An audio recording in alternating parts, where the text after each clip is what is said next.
This is Criteria.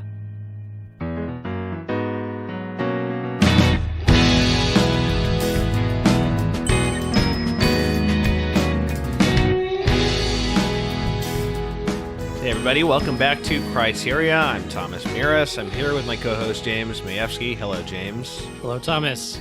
And we're also here with our guest co-host Nathan Douglas, back for the first time in a while. Hey Nathan, thanks for coming back on. Hello, gentlemen. Always good to be here. And today we're doing not a movie, we're doing a TV series, actually. Brideshead Revisited, of course, not the film. I've actually never seen the film myself, and I hear it, maybe you guys can chime in if you have seen it, but I hear it's not as good as the miniseries. The 1981 British miniseries created by Derek Granger, starring Jeremy Irons and Anthony Andrews, as well as Laurence Olivier, John Gielgud, and others. And this is a book by Yves Lenoir that has been discussed copiously, in Catholic articles and podcasts already, but I haven't really heard people talk about the miniseries per se. And, maybe that's because the miniseries is so faithful to the book, in terms of plot and themes, it's not going to be very distinct from the book. But we wanted to talk about it today, as a work of art in its own right and as a really outstanding work of literary adaptation. This is a favorite show and book, I know of James and I. Nathan, you just watched the series for the first time. I think you'd already read the book a while back, right? Yeah. I read the book twice in the last, decade or so. And I just watched the show in January. So Right. We could talk about is this the most faithful literary adaptation ever? I mean, this is the only one that I've seen where I would say that if you've seen this series, it's like practically as good as having read the book. I don't know if you guys would agree with that, but to me, I feel that you're getting like the same essential thematic kind of and story experience, but just in a different medium, which is very rare. Yeah, I think it's second perhaps only to Peter Jackson's Lord of the Rings trilogy in terms of its faithfulness to the material and its sort of, just like sheer grandeur of accomplishment as a literary adaptation. Sorry, I can't keep a straight face. Oh, were you joking as well? Yeah, I was. Okay. I was. Right. As much as I like those movies, I but was no. bugging my eyes at you from across the screen. So no, okay, it's a great literary adaptation. I actually saw the series first before reading the book, and I had loved the series so much that I just devoured the book. I think the first time I read it in the span of like 2 days. I couldn't put it down, and in fact, to prepare for this episode, I actually kind of regret that this is how I prepared, but I just decided to reread the book instead of rewatching the series. And again, this is kind of to your point that in my mind, the two are almost interchangeable. Right. And again, I just devoured it voraciously. But you've seen the series a number of times. I right? have seen the series a number of times. So have I. Yes. There are even some very gentle touches in the adaptation. I think that there's maybe one or two instances where a chronology is switched slightly to better serve the progression of the series than in the book. But it really is quite startling just how faithful they are to the book, to the literary work. Almost all of the dialogue and much of, if not all of the sort of voiceover lines from Jeremy Irons playing the main character of the series and of the book, Charles Ryder. To give just a quick synopsis for those who don't know, this is a kind of a memoir, a fictional memoir of Charles Ryder, an artist. We find him at the beginning of the story as a soldier, sort of remembering his youth, his time at Brideshead, this beautiful estate, and the sort of colorful characters that populated that estate, the family and in particular his close friendship with Sebastian Flight and his later romance with Sebastian's sister Julia. So this is all this all unfolds as a series of reminiscences, memories, remembrances, and I lost my train of thought. The voiceovers and the dialogue in the series are almost ripped verbatim from the pages of the book. And many odd details as well, like little things that you wouldn't think would need to survive the translation to film. You know, she walked through the door and a little dog ran up and jumped into her arms. Like, it's there, just sort of mentioned as an aside, a part of the description in the literature, and then you see it done exactly that way on film. And so it's quite surprising at times. The casting also is exceptional. So almost to a T, each of the actors that they've brought on to portray each of these characters, and the characters really are that. They're very colorful characters. They're very unique, even just within this one family that Charles becomes acquainted with, but also certain characters, you know, on the outside, Charles's own father, or, you know, his young lieutenant in the army. These characters are really brought to life almost exactly as they're described on the pages. Of course, I saw the series first and then read the story, but I wonder, you know, for someone who's read the book first and then seen the series, if they haven't had the same kind of experience that I had of just immediate recognition. Yeah, I mean, I read the book first, and I've read the book, I want to say, probably 3 times, counting listening to it once, and I think I saw the series for the 4th time last year. And last night I was just flipping through the book and looking at different scenes to sort of see how they compared. And, you know, the main difference is that Waugh's prose is just, you know, even more ornate than, like, they sort of did shave it down in some of the narration, you know, to simplify certain things so that Jeremy Irons didn't have to read like 3 paragraphs describing a certain time or whatever. But it was really striking how it seemed like there was like not an episode missing, not an incident missing, you know. And yes, the dialogue was like straight from the book, even more literally than I had, you know, expected. And they don't make up things. So when there's a time jump in the story, they do the same time jump in the film, even within the same scene. If there are 2 people sitting to dinner and one of them is speaking, and then we have a time jump in the narrative to later in the dinner, well, that same time jump occurs on the screen. We don't have this fill in the blanks or a different kind of pacing. It's almost exactly reproduced.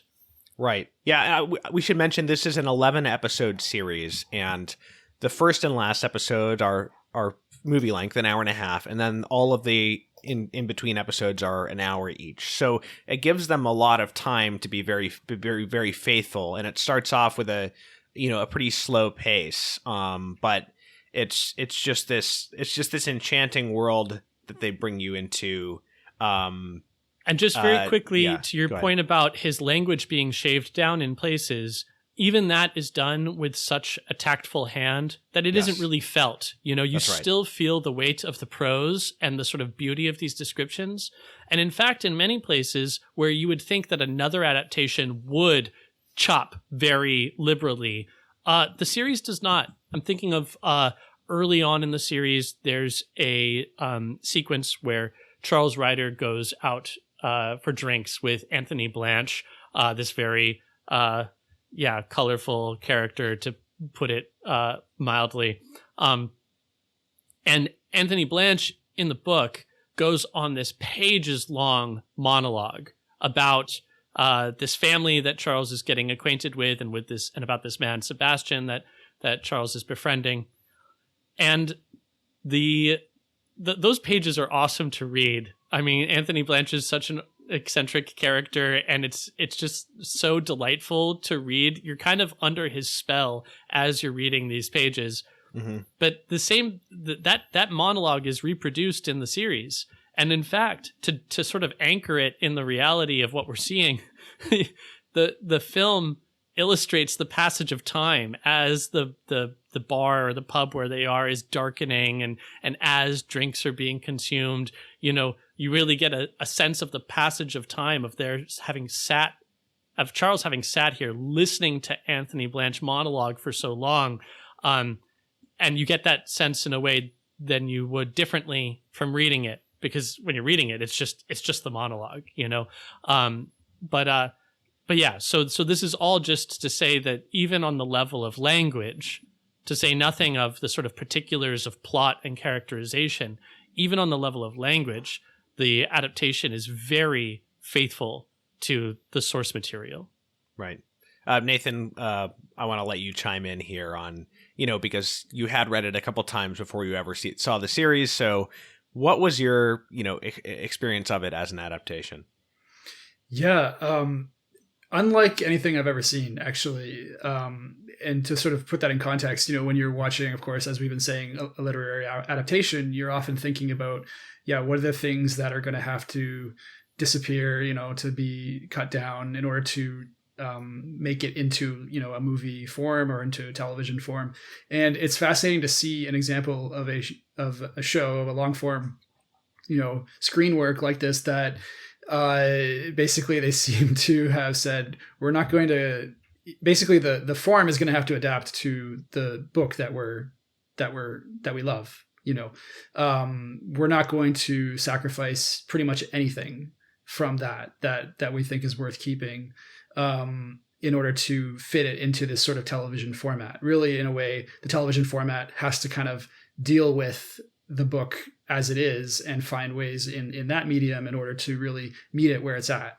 And that's just so counter, of course, to sort of the standard common sense of adaptation in just about every screen adaptation we've ever seen, where you just go in expecting that this is, we're going to have to be pretty brutal, right? Especially for a novel that is takes place over two very different time periods. It has this historical kind of passage to it. It's an epic, Maybe the thing that surprised me the most about watching it was just how much it revealed to me Brideshead the novel as an epic in this sense, and maybe I'm using epic and not the most accurate sense, the most classical sense, but I guess I mean more in the millennial sense of whoa man, that was an overwhelming experience of time passing and emotional depth, and it's epic, right? But I mean truly though, epic as well in the classical sense of kind of a history. It's it's not this it's not, I wouldn't say it's not a character study, because it definitely, has tons of aspects of a character study, but it has this large scope, historical kind of storytelling. And I find it overwhelming. It really just, to me, the letting Wah speak in this way in the television format, where they just really trust that he knows what he's doing in this story that he's burdened to tell.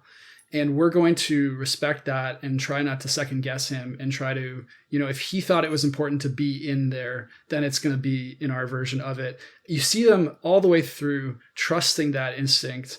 And at first it's befuddling because, and I think I texted Thomas when I watched the first episode, and, the prologue, of course, set in World War II, right before introducing the manor of Brideshead.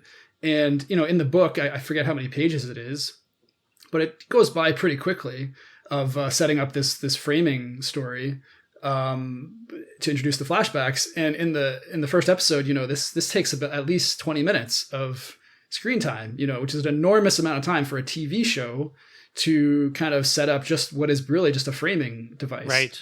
And I thought that was extraordinary and kind of strange, because I was like, guys, we got to get into this. Let's get going, let's get into the meat. But no, they really take the aspect of all this is important, and we're going to try to save as much of it as possible. And I think in doing so that they actually reveal at a deeper level was genius. I think after watching it, I have more appreciation for the novel, more appreciation, which I already loved, to be clear. More appreciation for the novel, more appreciation for Wah as this kind of epic, storyteller in a way that maybe before I'd thought he was more of an intimate, kind of more of a character person. Like, to me now it's like he's like 20th century Catholic Homer or something. I don't know. Well, it's cool too, because you recognize that the novel that he's written actually lends itself very well to the form of a television series, because it has this episodic structure. Charles Ryder's remembering these specific instances, these particular moments. And so each self-contained episode is able to sort of devote itself pretty fully to these like self-contained chapters in the memory, in the novel.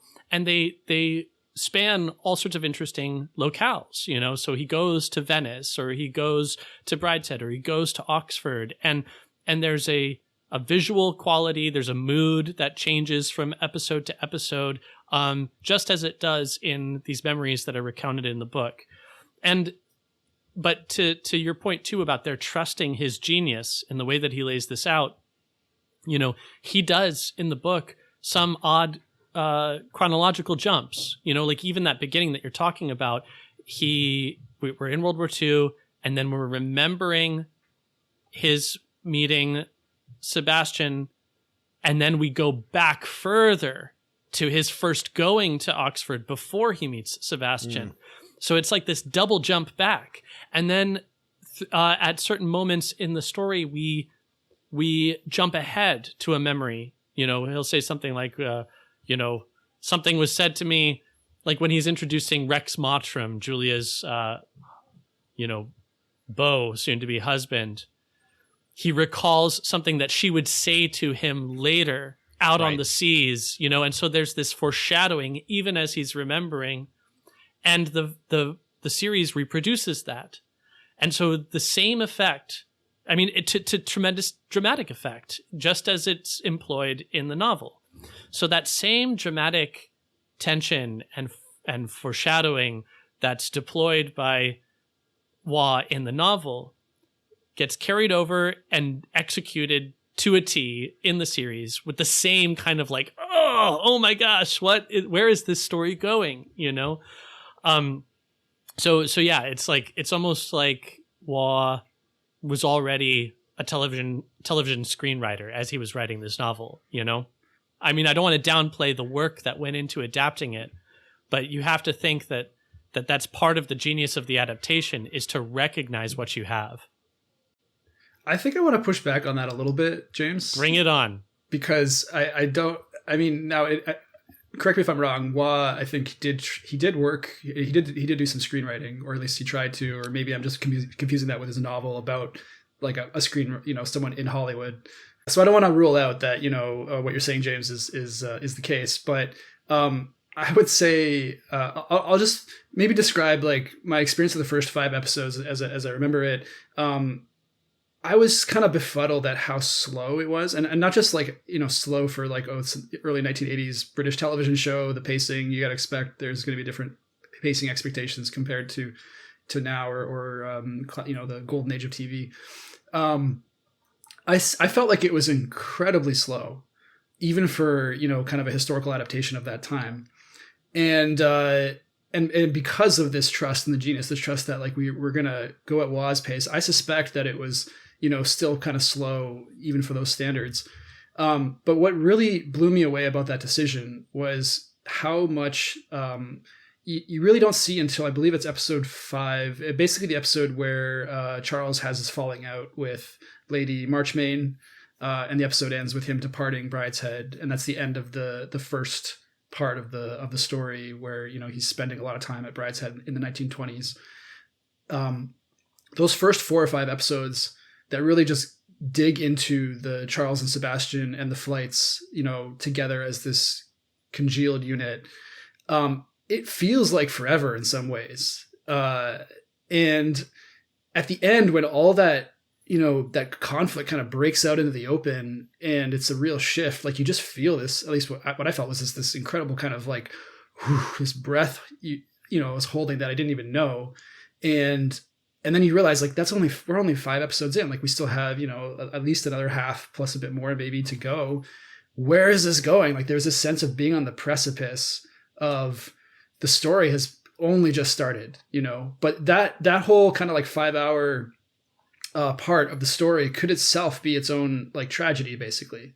Now, thankfully, it isn't. Like, there's a lot more to the story than just what happens there. But that's kind of when it hit me, the grandeur. Again, I'm talking about this kind of epic sense of like, this is just the scale of this, spiritually is really, it's a really ambitious undertaking. And so like I feel like Wah, like if he was truly oriented towards screenwriting, even like the screenwriting of his time, like I don't think that would show up. I think like as a writer, he really is truly at home in the novel form, where you kind of have that space to be discursive and to,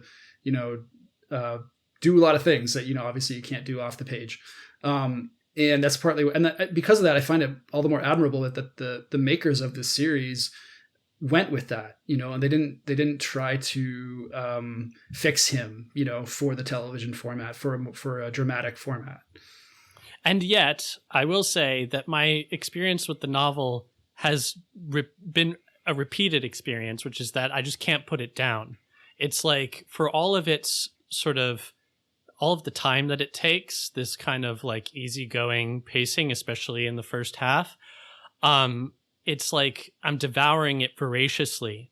So I don't know, I'm no literary expert, but like there's something to it too that's like very like it's snappy, like it's like sugar on the tongue, snappy characters, snappy dialogue, kind of just rolls on.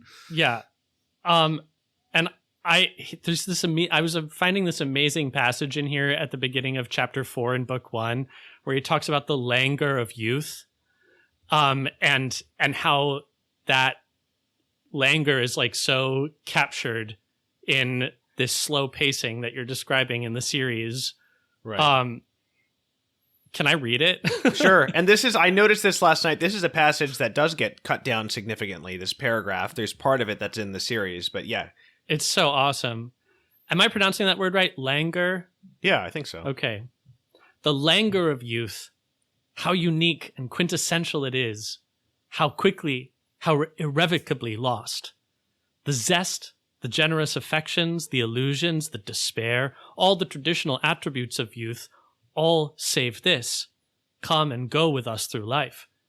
Again and again in riper years, we experience under a new stimulus what we thought had been finally left behind, the authentic impulse to action, the renewal of power and its concentration on a new object. Again and again, a new truth is revealed to us in whose light all our previous knowledge must be rearranged. These things are a part of life itself. But languor, the relaxation of yet unwearied sinews, the mind sequestered and self-regarding, the sun standing still in the heavens and the earth throbbing to our own pulse, that belongs to youth alone and dies with it. Perhaps in the mansions of limbo, the heroes enjoy some such compensation for their loss of the beatific vision. Perhaps the beatific vision itself has some remote kinship with this lowly experience.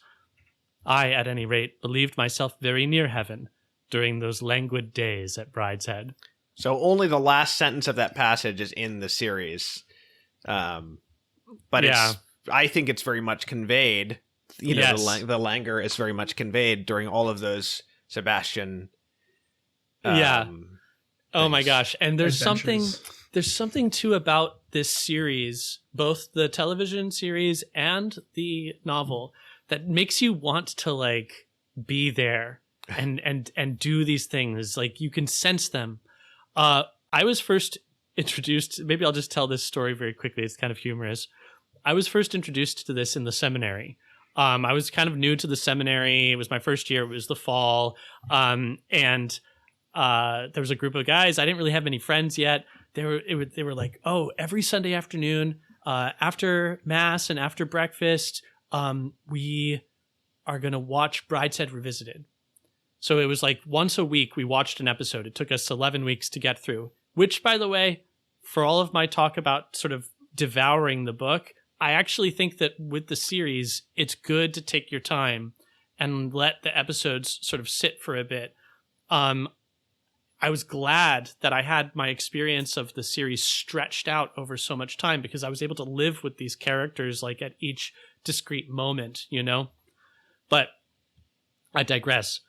I went to this first Sunday afternoon, and they had made tea and cucumber sandwiches and like English biscuits, and they were sitting down, and I had never heard of Brideshead Revisited. I didn't know what this was about. I started watching it, and like Jeremy Irons and what's the actor's name who plays Sebastian Flight? Anthony Andrews. Anthony Andrews are reclining under a tree, you know, like feeding each other strawberries, and I was like, I heard about this. I have fallen in with the wrong set at seminary. I was like, who are these people? What have I done? But you know, it was, God bless them, because they could sort of tell after that first episode. They were like, okay, so let's just tell you something about this. This is not a gay movie. And so anyway, but already they were sort of illustrating how like this film makes you want to dress up a little bit and eat some cucumber sandwiches and drink some champagne. In fact, as I was reading this book, I spent one afternoon in Central Park, just outside, reading under a tree.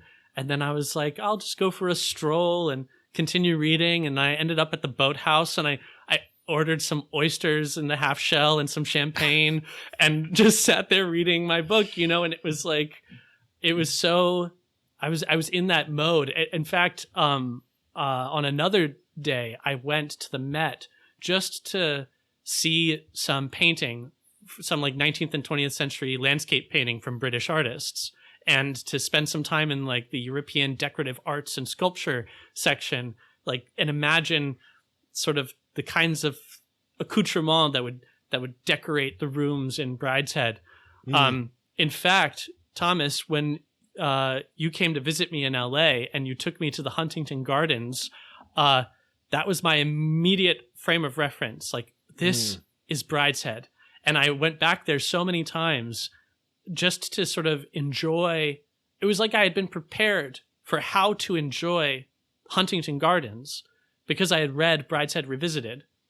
There's something about like I had been prepared to enjoy this day at the park, eating oysters and drinking champagne by reading Brideshead Revisited. There's something of like an education in aesthetics or in just sort of taste. That's a big theme of the book. I mean, there's the gradual, you know, draw towards Catholicism, the Catholic conversion. There's the kind of the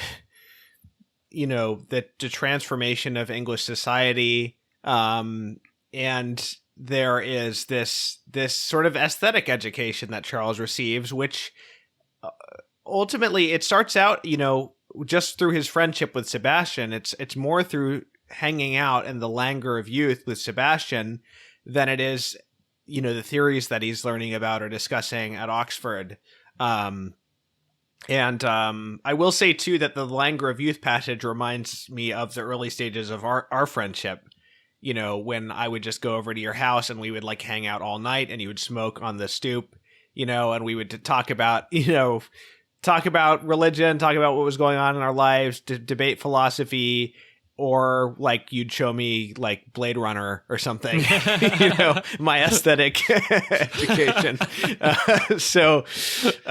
But yeah, it's something that I do like. That passage reminded me, like sometimes I miss that youthfulness when you can just hang out and like be really spontaneous and you don't have a lot of responsibilities, like that time during college or, you know, whatever, that where you can just sort of drive around.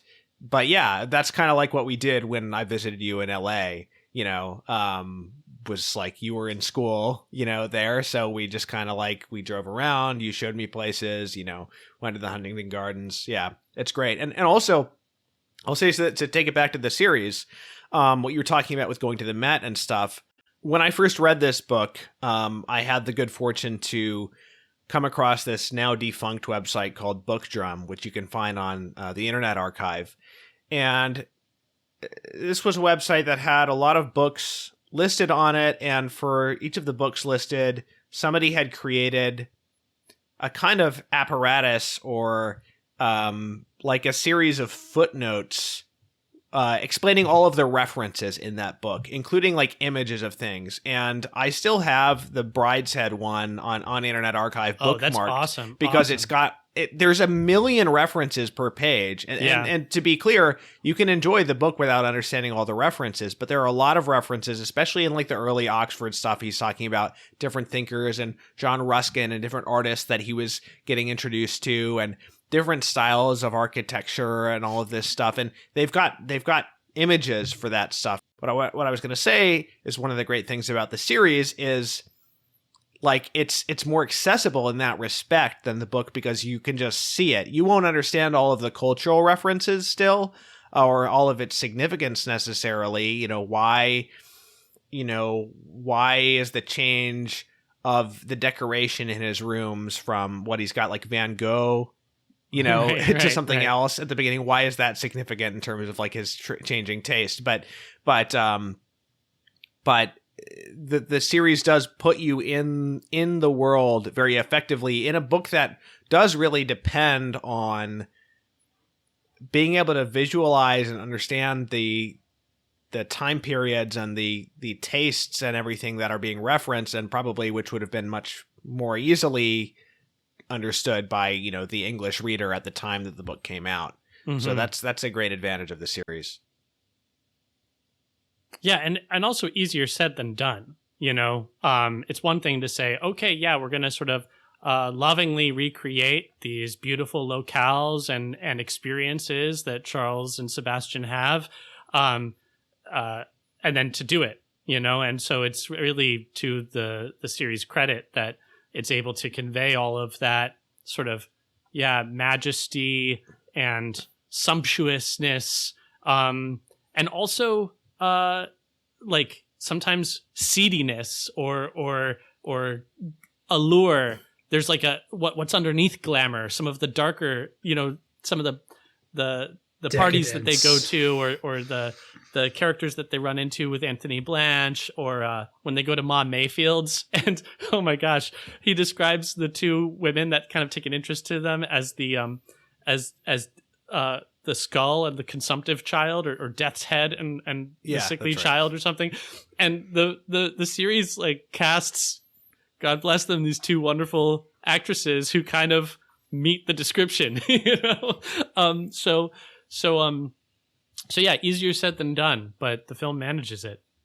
Yeah. It's and to say this, the setting, Venice is fantastic, Oxford is fantastic, but Brideshead is so important, you know, and this is the scene of his memories.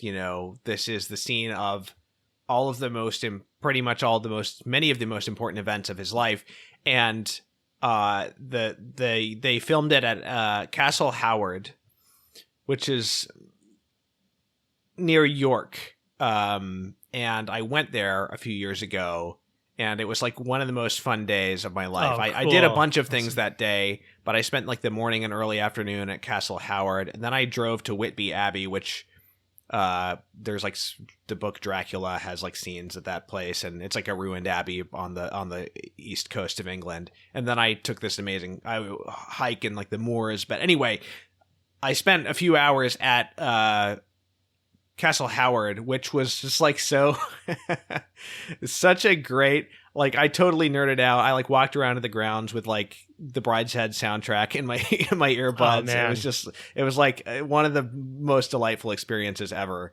The castle is connected to the Howard family. Thomas Howard was a character in A Man for All Seasons. He was like Thomas More's friend. So it's connected to that family, actually. Oh, interesting. So does it have like actual Catholic roots or anything?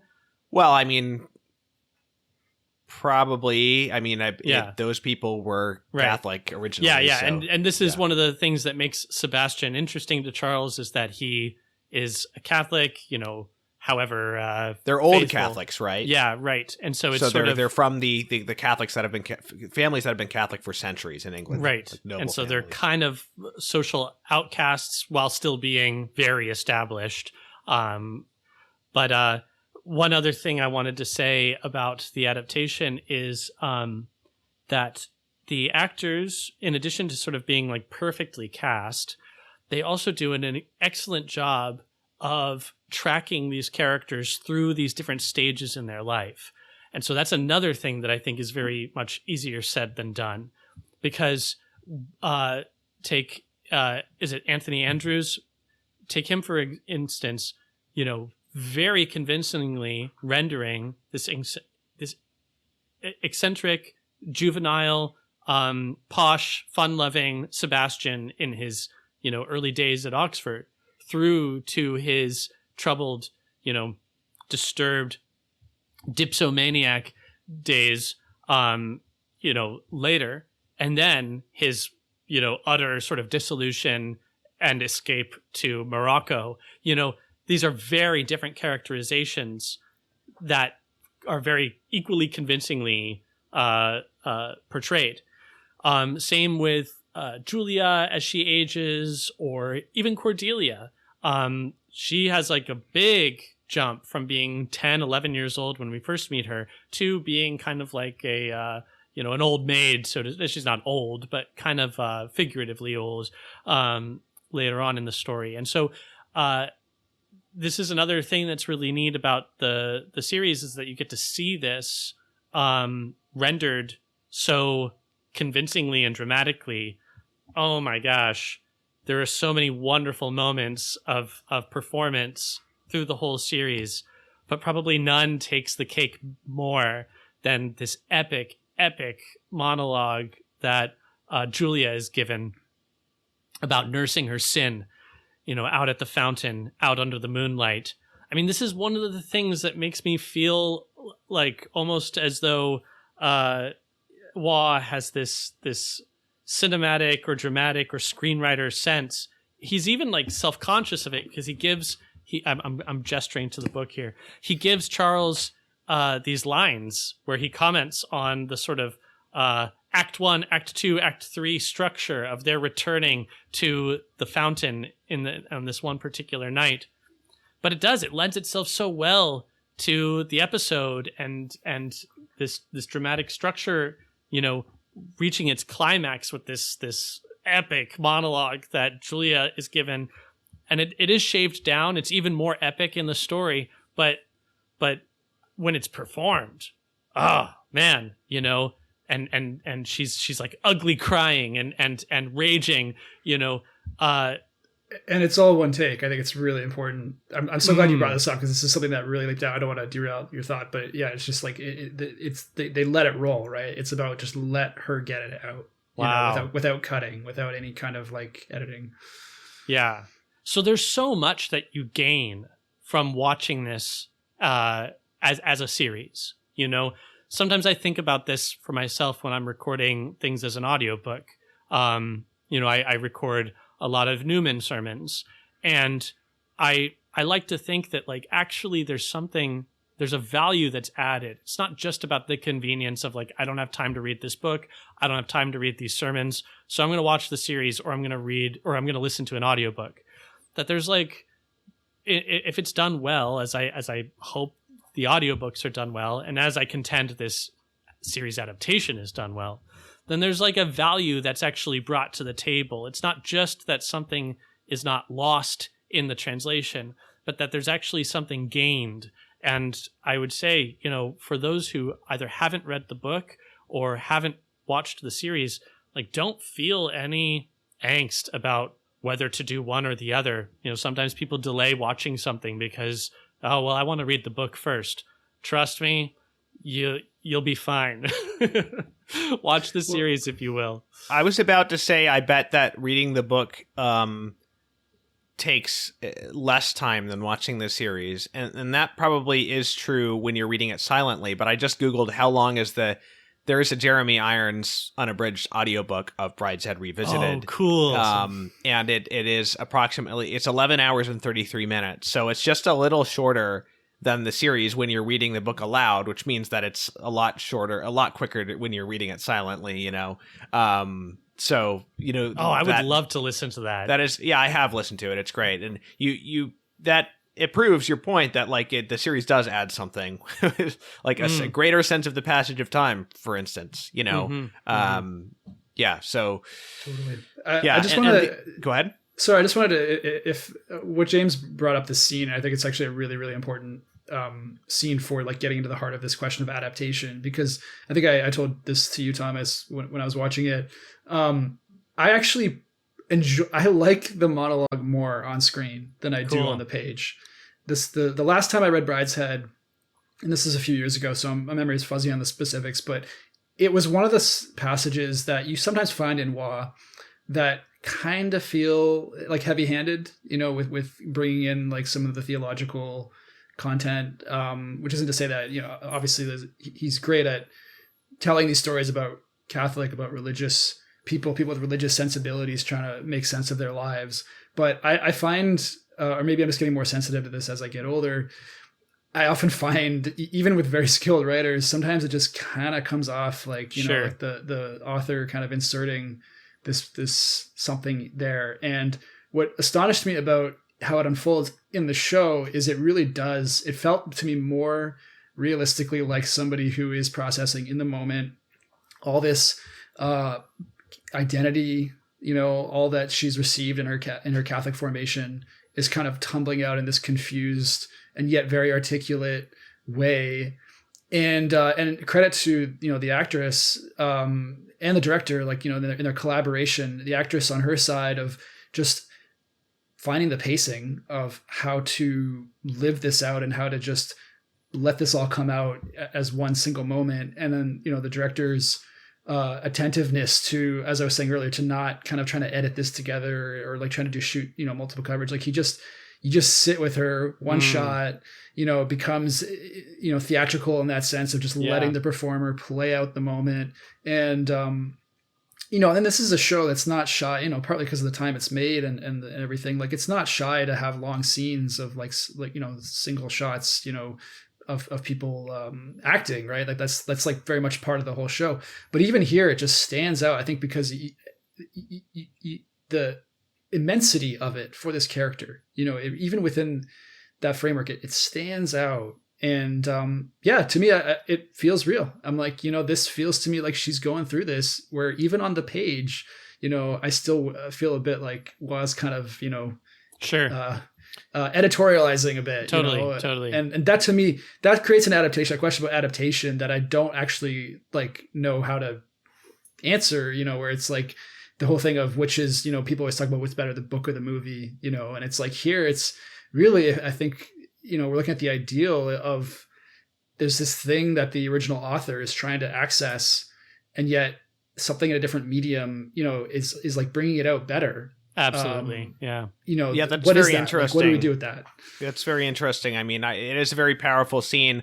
That is the one scene in the series where I've always felt self-conscious about, not self-conscious, but conscious about the writing and this being sort of a difficult thing to say out loud and to have it be a realistic something, the way somebody would talk when they're having a breakdown, but it's as well done as it, possibly could be, and it is very powerful. But I understand why you say you're sort of conscious of the writing, the sort of writerliness of it, there.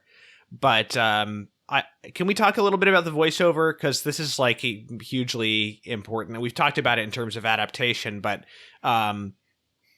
it is one of my favorite elements, of the series is this voiceover. They didn't plan from the beginning to have it. They added it at a certain point, but it is you couldn't have done this without it. It depends so much on the voiceover, and usually that's considered to be a thing that filmmakers shouldn't do, rely too much on voiceover. Show, but don't tell. Yeah, but it's not just.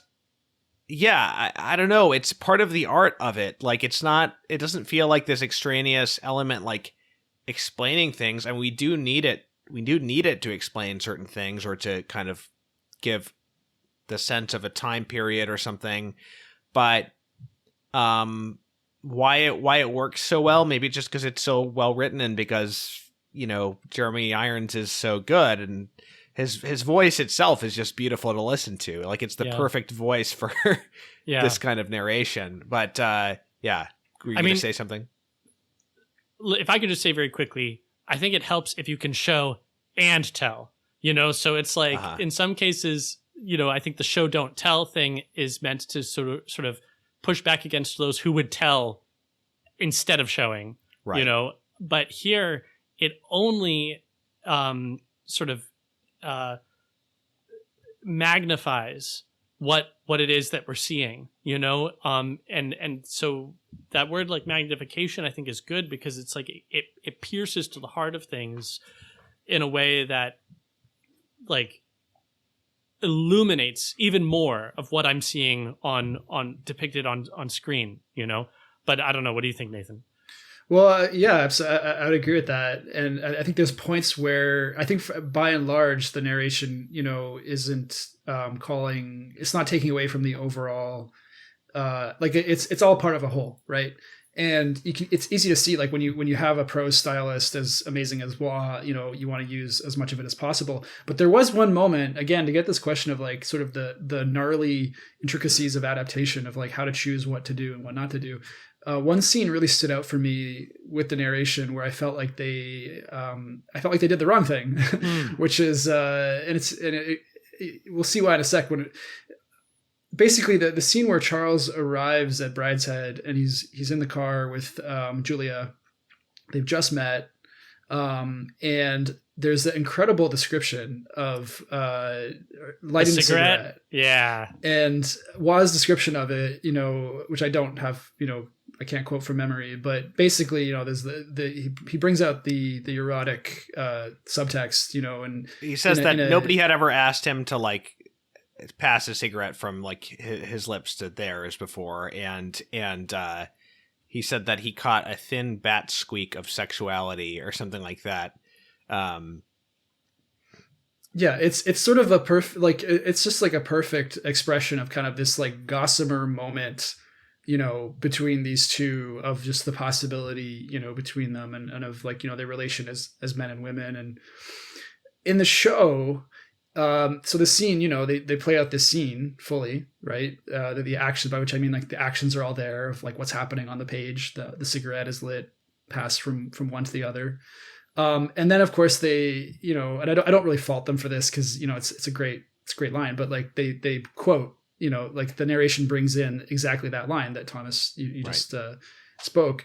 And I feel like this was a bit of a lost opportunity because, you know, with film, you know, in that moment, like because you're seeing it you're seeing it happen in front of you, and, you know, the actions are there, the actors are doing it.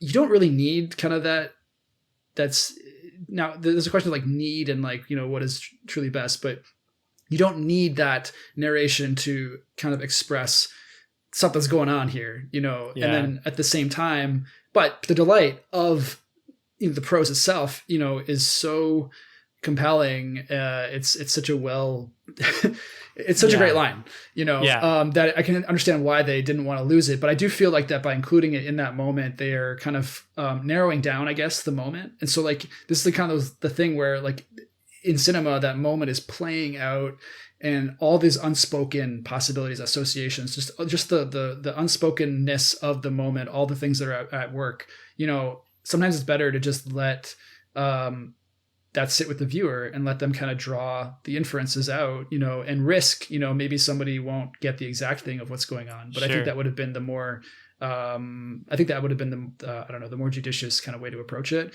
But it's easy to understand why they love, you know, they had to include the line because it's a great line, you know. Another line that comes to mind that you couldn't really do without the narration is when after he has his falling out with Lady Marchmain and he's leaving Brideshead and what he thinks is for good, and there's something about how he decided to live in the world of 3 dimensions with the aid of his 5 senses, and I have since realized that there is no such world. that I don't know how you would do that, in the objective visually. third person. I mean, you could do that. You could, like a very different style, like a very more, a more experimental filmmaker might be able to, convey that somehow. Like, but one of the things that you lose dramatically if you don't have some of these voiceover lines is this sort of central conceit of the memory, of the remembering. Great point. So I totally get your point, Nathan, and I'm inclined even to agree with you. Were it not for the fact that there is this sort of meta quality to each of these moments, because we're not just seeing them playing out, but we're also with Charles remembering them and remembering what he thought was notable of them. So there's something that's told us just about Charles himself and what this moment meant to him, that he remembers this and that he comments upon it, So that's like, maybe the trade-off is like what you lose from sort of tamping down on that moment a little bit, you gain in the sort of understanding of Charles in the present, as he's remembering all of these moments and offering his commentary about them.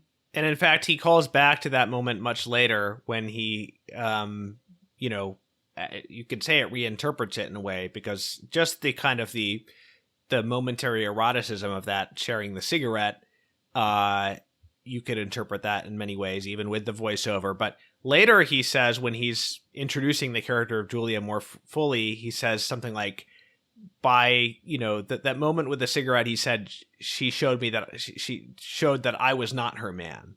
Yeah. Actually. Because, which I take to mean that basically he's not a threat, so she doesn't really care about sharing this cigarette with him because it's like nothing to her. So we do get that callback, which we might not even remember what he was talking about in watching the show if that moment hadn't been noted in the in the narration. I disagree. I think you could have both. I think you could have. Anyway, I won't belabor it, but I think maybe it's a timing thing partly, just like letting the moment stand on its own, and then of course trusting that he can evoke that like later on. Sure. But I think I want to be very clear. Like these are the sort of the terrible choices that you're faced with in adaptation. Well, everyone has to struggle with it. So there's one other thing I'll say is that in addition to the book and the series sort of doing such a good job of recreating this kind of hedonism and this like aesthetic sense in its characters, like reproducing that in the viewer or in the reader. I also feel like I'm not unique in really tuning into the quality of nostalgia in this story. For me, every time I've watched the series, every time I've read the book, it's been like a deeply nostalgic experience for me, which is weird because I did not have these experiences, but I had like analogous experiences. I mean, Thomas mentioned earlier, some of our, conversations as young men, like sitting on the stoop of my parents' house, at 2:00 in the morning, I'm smoking a cigarette or something. But like, you can't help when you're reading this, but kind of think back to these similarly formative moments in your own youth, or first loves, with friends, or, with the, charged moments with the opposite sex, or, that party you went to, or you're also being unused to wine or something like that. It's like the somehow the series and the book as well reproduces this experience of nostalgia, communicates it, so that this is another. I don't know exactly how it manages to do that, but it seems to me indisputable that it does, and I think that the voiceovers are one of the tools, not just mechanically, but also what's spoken, how it's spoken, the kind of poetry of the language, and the way that Waugh puts things that sort of has this wistful kind of taking you back there quality to it. I don't know. And there's just something like very, I don't know, there's something very like cozy about Jeremy Irons' voice and his tone in the narration, you know? This sort of like deep and like sort of sonorous narration. Yes. But he's also, he's like so many British actors, especially of that period, you know, he belongs to a generation of British actors who really understood language, you know, and had a great facility with language. And as they ought, you know, this is their inheritance, their mother tongue.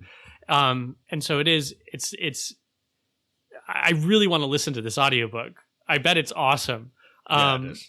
But that too, you know, is worth sort of noting as a value in the adaptation, you know.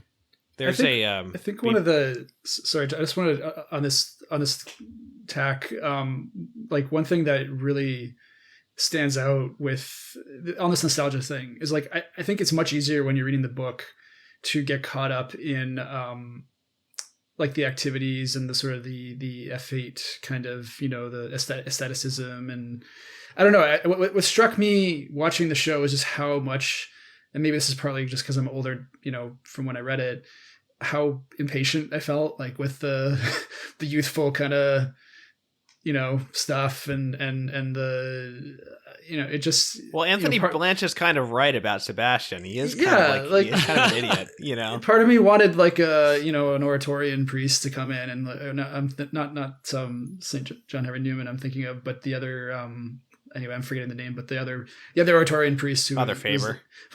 Part of me is like they need a Father Faber to like come in and you know, smack them or something. But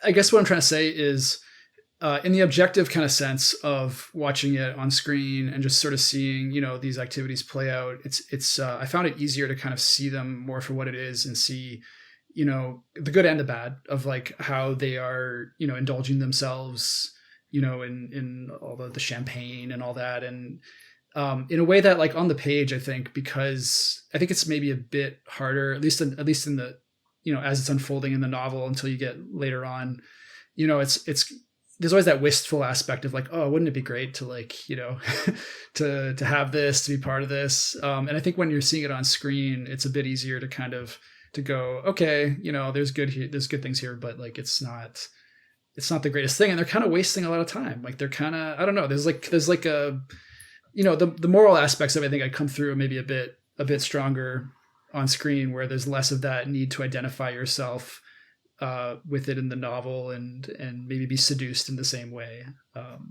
Does that make sense? Like, yeah, I mean, but it might also be a function of age. Like when I first watched the series, I was much closer in age to Charles and Sebastian as we find them at the beginning of the series, and now I'm much closer in age to Charles as we find him towards the end. You know, at least if not in the World War II period, at least in the sort of final episodes at Brideshead with Julia and Lord Marchmain and all of them. So it does things hit differently, you know. It's like I couldn't hear Anthony's remonstrances when I first watched the series, but now they land. Mm-hmm. Yeah. Yeah, he's 30. So yeah, I just googled it. He's 39 in the army sequences. Oh, really? Okay. Yeah, 39 or 40. Yeah. Cool. So he's probably like just a couple years younger than that at the very end of the story with Julia. Yeah, I think he's 38 at the end of the story with Julia. Can I ask you guys an acting question? Can I throw out a? So one of the things that I find really curious about the show is, so the age of the actors, right? Anthony Andrews and Jeremy Irons, you know, were both in their early 30s, I believe, when they made the show. So their job basically is to play the age span from like roughly 18, 19 to, you know, early middle age. And I think this is an area of contention maybe that I have with the show. It's a necessary evil, we might say. Everything, maybe part of what made the first part of the show with the youthful episodes maybe harder for me to kind of to get through is just that it's hard to deny you're watching 30-year-old men pretend to be 19, and it just doesn't work, like at least in a sense of pure realism. You know, these are clearly grown men who are playing as you know, boys, and I don't know, I like, I'm not here to say like, oh, it doesn't work at all, but I think it's the kind of thing where you know, you kind of have to defend it on the grounds of like, this is through the memory. This is, you know, we're kind of seeing a certain vantage through the lens of memory that can kind of help take the edge off of the weirdness of that. And of course, it's a necessary evil in that the story that this is telling is spanning all these decades. So of course we want to have that, you know, continuity. We want to see that development of their age. But I guess it just raises that question of like, when you're doing this kind of kind of story that spans generations, you know, how do you account for that? Do you cast a younger actor and then age them up with makeup? Do you cast an older actor and have them act younger? You know? Yeah, like, I mean, it seems like that's what they've done, is they just sort of split the difference, and they're like, okay, we'll cast them sort of roughly in the middle, so it's going to be right at some point, and we'll just have them play a little younger in the earlier part of the timeline and then play a little older later on. And I personally, this might just be like my taste and my preference, but I think that this is perfectly acceptable. For whatever reason, it just doesn't bother me. I recognize it. So I totally recognize it. I get what you're describing. But I think that if the actor is suited to the role, then it's something that I'm very easily able to kind of suspend disbelief with. So take Cordelia, for instance, you know, like, she is probably the one where it's the most obvious that she's not quite right, both when she's supposed to be playing a 10-year-old and when she's supposed to be, you know, playing a 28-year-old or whatever she is at the end. I don't think she's playing a 10-year-old. I just want to say, I think it's pretty, like, it's like at least like 14, 15 is the impression. Well, in the story, right? The story, she's 10. She is? Yeah, when he meets her, it's okay. 10 or 11. Yeah, that's right. She's 10.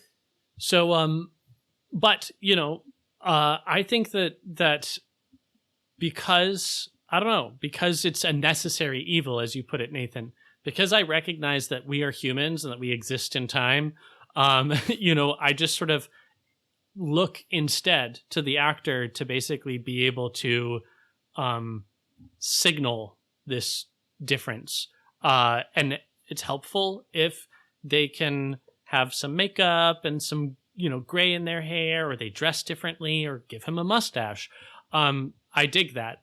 But what I don't so like is, you know, a sort of in these questions, like this undue sort of like slavish need to serve realism, so that it has to be like, you know, like we'll use CGI and age them and it's gonna look amazing, or, you know, we're just gonna have to get another actor. I mean, of course, I'm okay with that too. That's one way that you deal with it.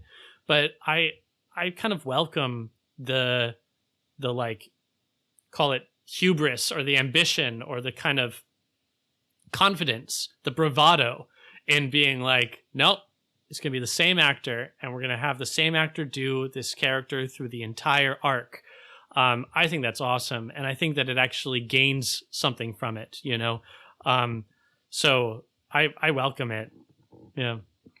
But the thing is with Cordelia's a great example, because she, like, the thing is that she doesn't have to convey being 10. She has to convey being a child or being like an adolescent. She has to convey being an adolescent. And she does that perfectly. Like, I think she's probably the best at, she's the one character in the show that navigates this without any problems, in my opinion. And yeah, when she, you know, years later, she's showing up as like on the edge of spinsterhood or whatever, like, it's completely believable, you know? And I don't know if maybe this may be a thing where it's just different, like, between men and women, and just like how, characteristics of like, how the way that different ages define how you move and act, and maybe it has to do with like maturity level and how, you know, the sexes mature at different ages. But I just think it is noticeable, like in the male performances, that, you know, they are not moving like as a young man would, you know. Whereas with Cordelia or Julia, like it's just kind of more believable that that they would, you know, kind of have maybe more of a consistency. I don't know. Maybe that's just me, but like it doesn't strike me as an issue with them. Interesting. All of this is really like teeing us up, I think, for the question of Jeremy Irons and his performance as a whole, not only the narration as we've been talking about, but even just his performance as a whole thing. And I'll just say that the thing that really leaped out to me from that is, like it made me realize, kind of in hindsight, reading Brideshead Revisited, Charles is kind of a cipher, you know, like, and because it's first person, you know, narration, you're kind of put in that position. I've always felt like he's not, like, Charles doesn't register to me like a real character on the page in a way. Like he does and he doesn't. Like there's kind of like, there's a shiftiness to him. There's like it's hard to kind of nail down who is this guy compared to the others, who all have like these very kind of defined character traits. And of course, over the course of the entire story, you know, Charles's guy, I don't know how to put it, but you know, his, I don't want to call him a sociopath, but like, you know, like his ability to like kind of insert himself into these settings, you know, and kind of absorb, you know, the flights and absorb their friendship and then but really not, you know, kind of give himself, you know. And this is like the maybe parasitic is the word. I think someone actually uses that term to refer to him at some point. But basically what I'm trying to get to is, I think Jeremy Irons had an incredibly difficult assignment, which is basically like, how do you anchor an entire 12-hour story as this character who kind of doesn't have a character? Like he's absorbing everything from people around him. Everyone else gets to be more interesting than him, you know, on an immediate level. And he's the one who has to kind of just bind it all together. And I think it's an incredible performance. Like he absolutely is incredible. He's the right guy for it, you know? Yeah. Which is, I think, also the last thing I'll say on this. I think that's even all the more extraordinary, considering that it's Jeremy Irons, who is, you know, one of the most charismatic screen presences ever. Totally. There's something very unassuming about his presence in the series, you know, and he functions, I think, the way that he's supposed to function, which is kind of to ground. He's almost like the bassist in a band, you know. It's like you don't really notice him, but you would if he wasn't there. You know, he grounds a lot of the more flamboyant things that are going on around him, and sort of supports them, like allows them to shine. Ironically, one of the things that Julia says, like quite damningly about Rex, is that he's not a real person. He's like, he's not really there. There's like he's a part of a person who's, you know, who's been like developed to an unnatural degree or something like that. And actually, I think that this could be said of Charles in many respects. You know, there's this stuntedness about him that he comments on, you know, when he talks about, I don't know if it survives into the series, but in the book, he talks about sort of these moments of grace from which he would kind of startle back as though like a horse who hesitates at the obstacle, who can't jump over it. And so much of the story is about this kind of gradually finding solidity, you know? So that, I mean, in many respects, he is unlikable, you know, at many points in the story, especially in his more sort of cynical years during his marriage and then his affair with Julia.